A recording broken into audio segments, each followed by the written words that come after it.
सिपाही भैया महतारी में अब मेहरारू में अंतर का होला? देखिए ये गायत्री बाबा कहले कि बोहरी से ढेर दिन पर ओइबो जब कमा के मेहर देखे कोठरी माई निहारली चेहरा।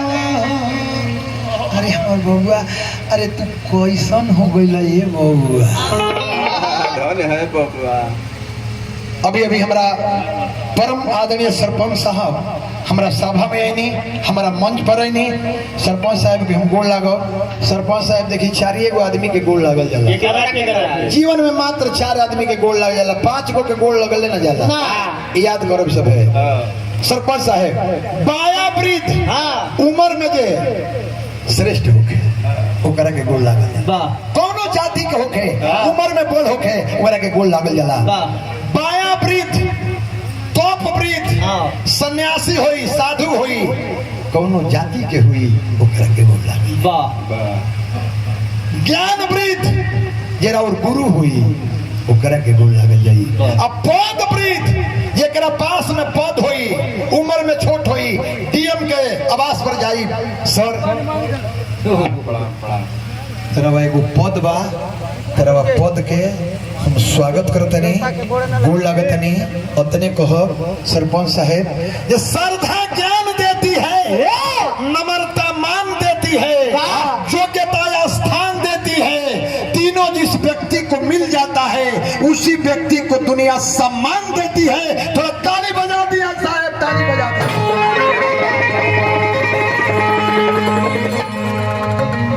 बहुत बहुत रुपया का पुरस्कार हमारा सरपंच साहब का ओर से। सरपंच साहब के तब मजानी जो प्रतिष्ठा मिलेला, पैसा तरह सबके पद में बाना, बाकी हमारा के 1000 रुपया हमार सरपंच साहब, हमारा के 1000 रुपया हमार सरपंच साहब दे देनी। मुदई जोरू और रुपया कर दारू लेके मोरू। अरे तिवरिया, अरे अपन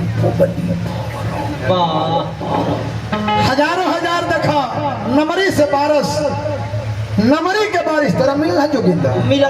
सरपंच साहब भाई कमलबास कुंवर ये नारदी विधा के नारदी विधा को जन्म दिया गायत्री ठाकुर के बाद उनका नाम है कमलबास कुंवर। उनका ही बालक जोगिंद्र नाथ यादव आज 82 क्षेत्र में उतर गए हैं, 82 करने लगे।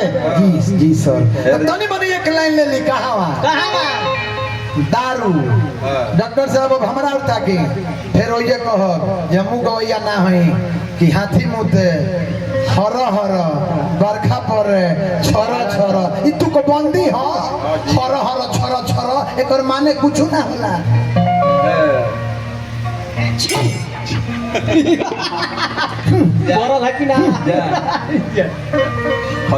तीन किस्म के पियकल होला। डॉक्टर साहब ध्यान दी हमारा बात पर, आज यदि गलती हुई तो विदाई हमारा के मन दी। 3 किस्म के पियकल होला और 3 किस्म के दारू में गुण होला। 3 गो गुण कौन होला भैया? पहला गुण दारू के जब पिया करते दिहेरे दिहेरे बचिया खोल मत बंद कर नहीं पानी भर कहीं पागल नहीं महुआ ओरिजिनल। पहला गुण दारू के जब एक पेक मरबो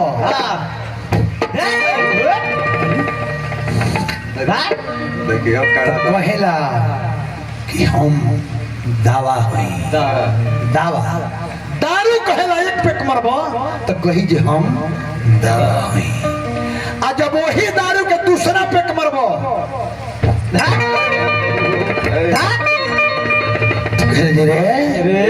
हम दर्द हरने वाला दावा हूँ। यही दारू के जब तीसरा पेक मरबो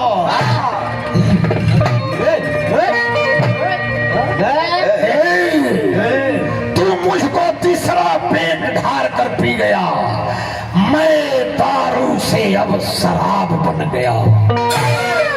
जब मैं शराब बन जाता हूँ तो उस इंसान को मैं बर्बाद कर डालता हूँ।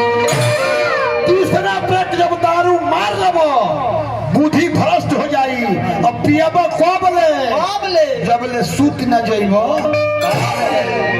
ई 3 गो गुण दारू में होला आ 3 किस्म के पियकड़ होला तू जानता नहीं कौन कौन सूरजवंशी राजवंशी चंद्रवंशी सूरजवंशी के माने का हुई साउंड वाले राजवंशी के माने का हुई साउंड वाले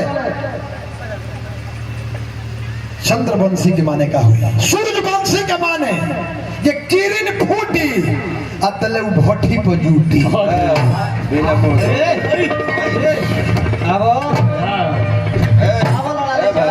किरण फूटी अब भट्टी पर जूटी यह सूरजवंशी राजवंशी डॉक्टर साहब हम भी है लेकिन हम सूरजवंशी हैं और न हम राजवंशी हैं हमहू हैं बाकी बताओ तनी कौन है राजवंशी के माने टेबल कुर्सी लग जाई मेहरारू चिकना ले आई कह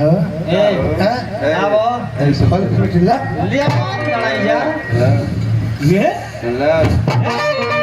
फल फ्रूट धरा जाई गिलास में गिलास सटा सटा हम देखले बानी कबो कबो कइलहू बानी